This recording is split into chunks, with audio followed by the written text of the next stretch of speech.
Welcome back. So a mouth-watering game ahead. Here's a reminder of the 4 teams in Group B. The teeth have gone on me already. Spain, Netherlands, Chile and Australia make up the 4. A reminder that Chile versus Australia is live at 11 o'clock this evening. Right, well, such a huge game to have on the second day of the World Cup. We are beside ourselves with excitement, looking forward to this. And we're going to get straight to the Spanish team, Ronnie.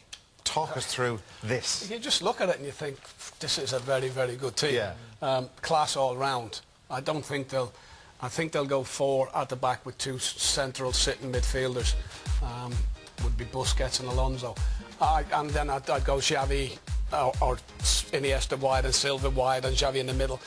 But I do think they will have 2 defensive midfielders. I don't think they'll only play 1. But I did see Holland recently, and they were very vulnerable down the side of the centre-backs when they played 3 at the back. So maybe they will go that way and try and push 2 fellas on, Iniesta and Xavi as they have it, or Silva as they have it up there, and just try and get at the Dutch side pretty quickly. But it's class all round. You've got huge experience, haven't you? Just like 4 of them over 32, but then you've got the rest in their 26, 27, really, really in their prime. So just a very good side. Richie, Dutch team. Well, Van Gaal traditionally likes to go a 4-3-3. We expect them to play pretty much a 5-3-2. Or there'll be the 2 wide players there, 7 and 5. They'll tuck in predominantly to help the 3 at the back. I think they'll need to do that. They'll expect to play most of this game without the ball. So much of this Dutch chances rely on the performance of the front 3. They're relatively young and inexperienced at the back. Those 3 need to produce. There's been a lot of changes in the last couple of years in that Holland squad. Most of them weren't at the last World Cup. But what a game to have on day 2. Yeah, absolutely. Liam, there was kind of, well, after the World Cup final 4 years ago, there was horror from some of the total football people in Holland and the traditional Rinus Michels Dutch way of playing, that they went out in such a physical way. I think only 2 of the outfield players avoided some kind of a card on the Dutch team on the night in Johannesburg. But Van Gaal is one of the Michels disciples. He wants his team to play football. Yes, and he also believes in young players, and this Dutch team is very young, apart from the 3 boys up front, Schneider, Van Persie and Robben. They've got huge amount of experience. We know them very, very well from you know, all the competitions they play in. But the other lads, you know, a lot of them are still operating in Holland, so they haven't been bought out. You know, traditionally all the best Dutch players are playing all around the world. They're not playing in the Netherlands anymore. But now they're, you know, these lads are Feyenoord, Ajax, 2 or 3 from Feyenoord.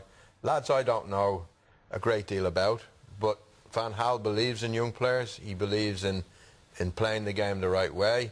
And I'm sure he said to himself, look, I'm going to get away from what we went through 4 years ago. Yeah. We're going to go back to what the Dutch football is all about, and we'll sink or swim. And these lads are going to be better for it 2 years down the road, 4 years down the road. They're going to have that experience. Yeah. But looking at the 2 sides, there's no comparison. Absolutely. And look, as a treat, you've put together some memories of Spain at Euro 2012 and just how good they were in that tournament. Yeah, this is only 2 years ago there. I know that some of them have gone off the boil. You know, at Barcelona, a lot of the players have had in different seasons. But, you know, this was really scintillating stuff in the final, and that's Fabregas pulling it back for Villa. That was a great goal, you know. Another is Xavi run, his through ball. Alba scores, you know. It's just the quickness of the pass, and again we're talking about Herrera in the other game. You know, when they see it and they push it into people very, very quickly. Xavi and Iniesta were doing that then, and the weight of every pass is perfect. And this is a great ball by Alonso, which you don't see him doing lately, but he was doing it then. That's when they were the greatest. Yeah, and Torres was involved in the last 2 goals there, but he only came on as sub. Yeah. You know, they didn't play with a centre-forward, and now they have probably one of the highest-rated centre-forwards around. They say that Chelsea are going to pay 35-40 million for him, Diego Costa, and it's going to be fascinating to see how he fits in with all these technical players. Yeah, and that's 2 summers ago. Last summer, Ronnie, and there were kind of shock waves around us as Brazil really beat them well in the Confederations Cup. A year down the line, after winning the Euros, and they just started to look tired. Now, whether this is because, okay, it's in Brazil and the weather's hot, or whether it's because they're just aging, or your main players are aging, as for me, Xavi and Iniesta. But Brazil found it very, very easy. Now, before you would see Spain closing down the 5-second rule or whatever it was, but it gets played past every one of your midfield players, and they don't exactly get back very quickly. Now, you hope Xavi and Iniesta haven't played an awful lot this year. They've played games, but not all the time. And they found it very, very difficult here. Now, they're in the same weather again. Can they do it 3, 4, 5 games getting older? I don't know. I think it's slower now, the Spain, the way they pass it, it's slower than it used to be. They don't get the ball back like they used to. And they couldn't get close to Brazil on this night, and Brazil thoroughly deserved to beat them. And I was starting to question, said to Richie after the game, I think this is the end of the great Spanish. This can't keep going. And that was, for me, was the start of it. I wouldn't be too sure about that. No. Okay. Richie, the options that they have and the variety they can put into the way they attack teams and take teams apart. You wanted to illustrate that. I'm amazed. I remember last summer we were chatting after the Confederations Cup game. People are starting to find Spain boring or predictable or one-dimensional. You hear all these kind of things. This is just some footage that when they work it wide, he's got one target there. Just look at the accuracy of what he does here. The defender is in a decent position there. He's got a specific target he's aiming at here. Goalkeeper will get it if it's not exactly on the spot. We'll just roll it on. I mean, this is the kind of class on the ball that we're used to seeing from Spain. Wide out again here. Imagine Diego Costa now on the end of the balls like this. So they can go wide if they want. Here, if you leave any kind of an area behind the goal, and we're not talking much, that's not a particularly high line. Look at the accuracy of the pass. In over the top of the defence, the finish wasn't there. Exact same thing again. If you leave them any kind of space on the ball or put any space between you and your goalkeeper, they'll find it and they'll punish you. And again, is it all short? Is it to feet? They're well able to do this as well. If you switch off, that's exactly onto the toe of the front man there. The same thing here again, a long ball, and here's your left back gallivanting forward. It's such a high quality performance. It's such a difficult way to play football. So few players can play to that standard in that way. To keep possession, to be so comfortable on the ball, to be so eager to receive the ball regardless of who's around you, to dominate the ball and dominate games the way they do. It's a phenomenally high standard of football they play.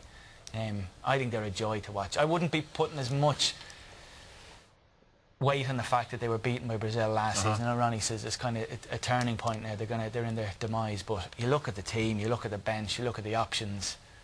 There's quality everywhere. And a new name, Ronnie, on that Spanish team sheet.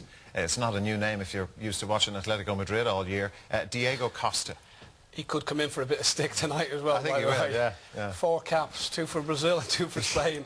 It's funny, really, but this fella can play. There's a 35 million. I think he's gone to Chelsea or thereabouts. But he's got pace. He's strong. He will bully people. He's quick. He's got the lot.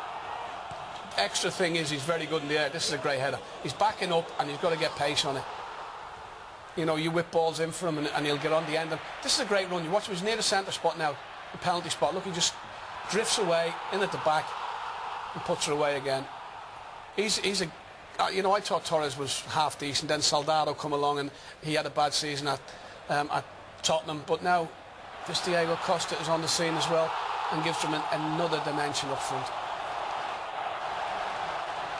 We should, and you've touched on it already, Liam, we're going to look at it more before we head across to Salvador. We should look at the Dutch goal threat, which it's a considerable threat. Oh yeah, you know, two great players, two prolific goal scorers. You know, Robin is probably different than Van Persie, but you know, nobody's better with Robin on one-on-one situations, and he's so quick. And he had another fine season this year for Bayern Munich. I know they got knocked out of the Champions League eventually, but you know, he's really good and on the break, and I'm sure the Dutch will play a little bit on the break.